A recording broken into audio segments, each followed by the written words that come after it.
Amici belli, parliamone, ma insomma non so nemmeno cosa ho messo in copertina, perché il discorso delle scommesse io onestamente sono impreparato, quindi non vi so dire molto al riguardo nello specifico, lo sapremo quando uscirà. Però su una cosa, sui nazionali del Napoli, che qualcuno bene, qualcuno benino, qualcuno infortunato, cominciamo.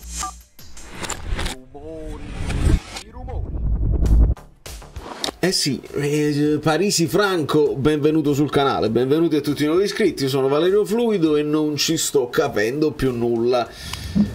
Lasciate i like così, insomma, per il mondo alla rovescia. Non è il mondo alla rovescia, è un mondo che sta andando a rotoli, quello sportivo sotto un certo punto di vista, ma tutto il mondo sta andando a rotoli.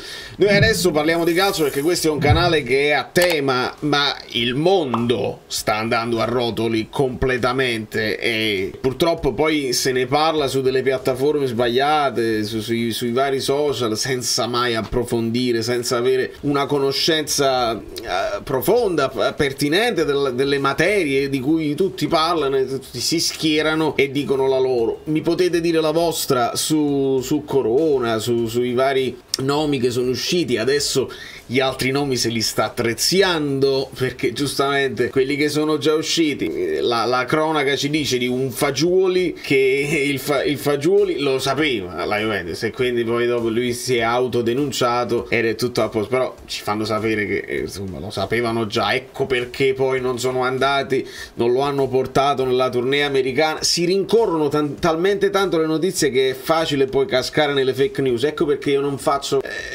mi avete scritto in privato in parecchi dicendo: ma che ne pensi, mi devi parlare di questa situazione delle scommesse. E che ne pensi? Penso che la ludopatia di cui tutti stanno parlando esiste, e sicuramente è un problema diffuso, diventa famoso, diventa di opinione pubblica quando poi riguarda i personaggi famosi, ma ci sono intere famiglie distrutte da cose del genere, gente che poi non ha nemmeno i mezzi per poter perdersi in queste scommesse, perché poi i soldi fino a un certo punto sono il problema. Se parliamo dei calciatori, non hanno problemi economici, ma lo fanno perché non riescono a uscirne. È una sensazione, diventa una dipendenza a tutti gli effetti, come tutte le altre dipendenze. Contemporaneamente però ragioniamo sul fatto che se scommetti sul tuo lavoro non lo puoi fare, è ovviamente molto molto illegale e si va. Non è la prima volta che succede. Se noi torniamo indietro, lo scandalo del calcio scommesse lo abbiamo già vissuto in Italia con il Milan, che poi fu retrocesso in Serie B, poi risalirono subito dopo, ma retrocedettero di nuovo, stavolta non per calcio scommesse ma perché fecero un campionato insomma mediocre, scadente. Insomma non è la prima volta, non mi sembra nemmeno la cosa più clamorosa di quello che succede nel mondo. Quindi onestamente sono poco preparato sull'argomento, non ho mai scommesso in vita mia, non ho quel brivido, non lo capisco, non lo comprendo, non lo giustifico, non mi schiero da nessuna parte onestamente.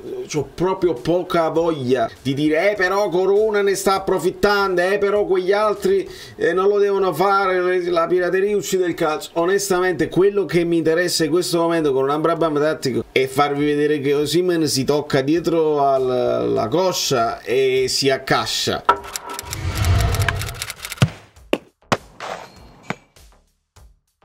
E onestamente quando Osimhen si accascia e fa vicino all'arbitro, devo uscire per forza. Ora speriamo ovviamente che non sia niente di grave, che ha sentito una piccola fittarella e si è fermato in tempo. Poi Arabia Saudita Nigeria 2-2 è finita. Tra l'altro l'Arabia Saudita di Mancini, tutto è collegabile se vogliamo fare dei collegamenti e vogliamo unire i puntini. E quindi parliamo di ieri. È stata una giornata invece sfiziosa per i nazionali del Napoli, perché numero 10 e assist per Zielinski, Cajuste non ha giocato, Ostigard l'ha giocata tutta, e anche gol per Olivera di testa su un calcio d'angolo. Io chiedevo agli amici abbonati: ma secondo voi Olivera con Bielsa impara qualcosa? Alla fine l'inserimento di testa Olivera l'ha sempre avuto e ci è andato sempre vicino, a volte gol annullati, gol vicino, ce l'ha come come caratteristica, però in attesa adesso, in questo momento che sto registrando il video, sta giocando anche Lobotka, vediamo se è titolare, dovrebbe essere titolare, sì, contro il Portogallo, insomma speriamo bene, perché in questo momento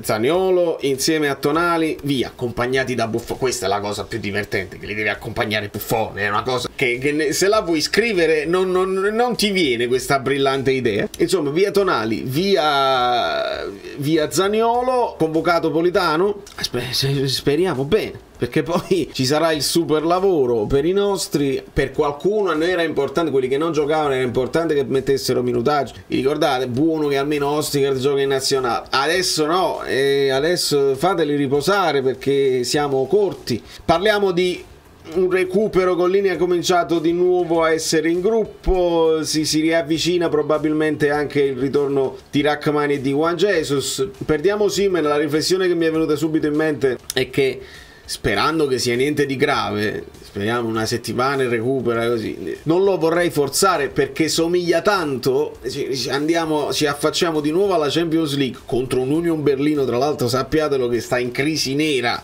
sta andando malissimo, e quindi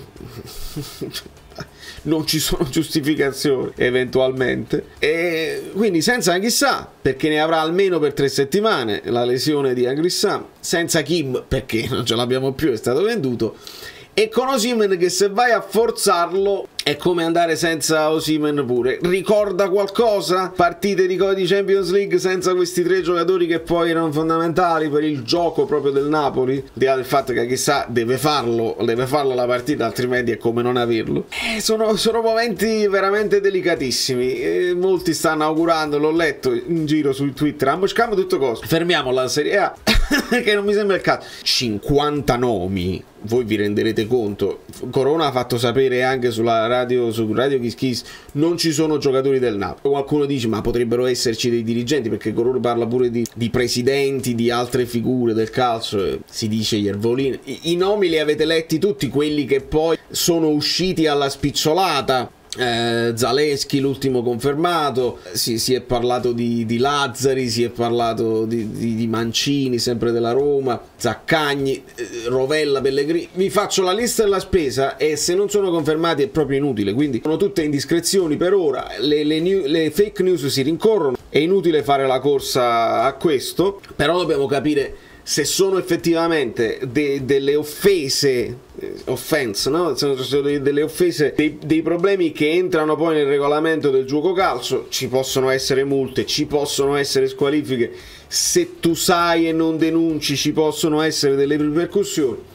Scommettiamo che non succede niente, ci possono essere delle brevi sospensioni probabilmente per ogni giocatore, al massimo saranno i giocatori di fantacalcio che avranno dei problemi seri a mettere una formazione in campo decente, però secondo me sarà tutta una bolla di sapone. Perché? Perché si deve salvaguardare il brand, e in questo caso non è di una sola squadra ma di tutta la Serie A. Voi vi rendete conto che noi stiamo cercando di vendere i diritti della Serie A e non abbiamo delle offerte all'altezza? E con tutti questi scandali che escono uno dietro all'altro, secondo voi come ne esce il calcio italiano? A prescindere da chi, perché poi a prescindere, questo è importante, come la situazione di Osimhen, si sapeva che noi non eravamo il problema non erano i tifosi, ma a prescindere oramai era passato un messaggio, e quindi sui social, perché così funziona oramai la comunicazione nel mondo, sui social, e quindi sui social, e la Serie A viene vista come un campionato oramai sporco.